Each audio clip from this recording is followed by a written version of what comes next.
Vous avez été des dizaines à me demander comment installer Citra. Aujourd'hui, voici le tuto. Pour commencer, vous allez sur votre navigateur et vous cherchez Citra. Une fois que c'est fait, vous allez tomber sur ce site et vous cliquez sur le lien. Vous cliquez ensuite sur Download et pour ma part Windows, mais pour vous, choisissez la plateforme de votre choix. Une fois arrivé sur cette page, vous téléchargez Old Final Version, donc la version faite par la team Citra. Une fois que vous avez cliqué, vous allez avoir cette page. Vous faites enregistrer, mais moi comme j'ai déjà Citra, ça ne va pas être compliqué. Une fois que vous allez télécharger le logiciel, vous allez avoir un fichier compressé. Il faut le décompresser, sinon ça marche pas. Vous l'ouvrez et vous allez dans Citra-Qt. Une fois que c'est fait, vous allez tomber sur cette page. Maintenant, la question principale, c'est comment avoir des jeux. Eh bien, c'est vraiment pas compliqué. Tout d'abord, vous allez créer un dossier qui s'appelle 3DS Jeux. Vous l'appelez comme vous voulez, mais personnellement, je l'ai appelé comme ça. Dans ce dossier, vous mettez toutes vos ROM. Sur mon serveur Discord, il y a plusieurs ROM que vous pourrez trouver. Une fois que c'est fait, vous pouvez fermer ça et retourner sur Citra. Ici, vous faites un double clic et vous trouvez votre dossier.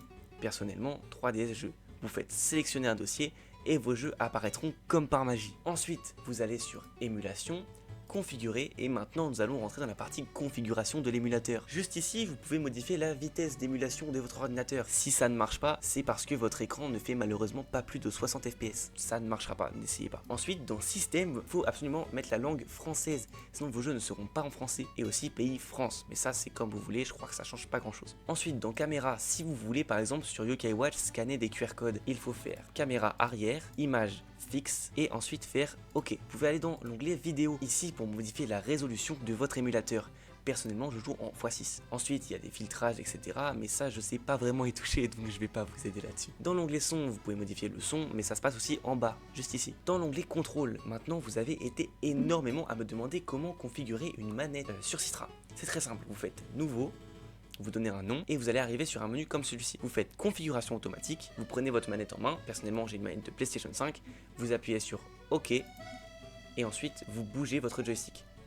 Comme vous avez vu, ici moi mes boutons ont changé.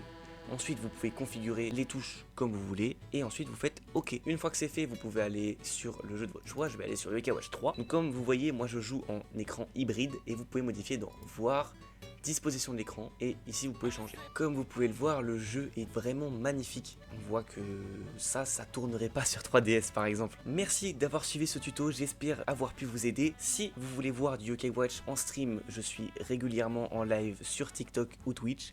Ça s'affiche actuellement à l'écran. Merci d'avoir suivi ce tuto, moi je vous souhaite une excellente journée, bye bye.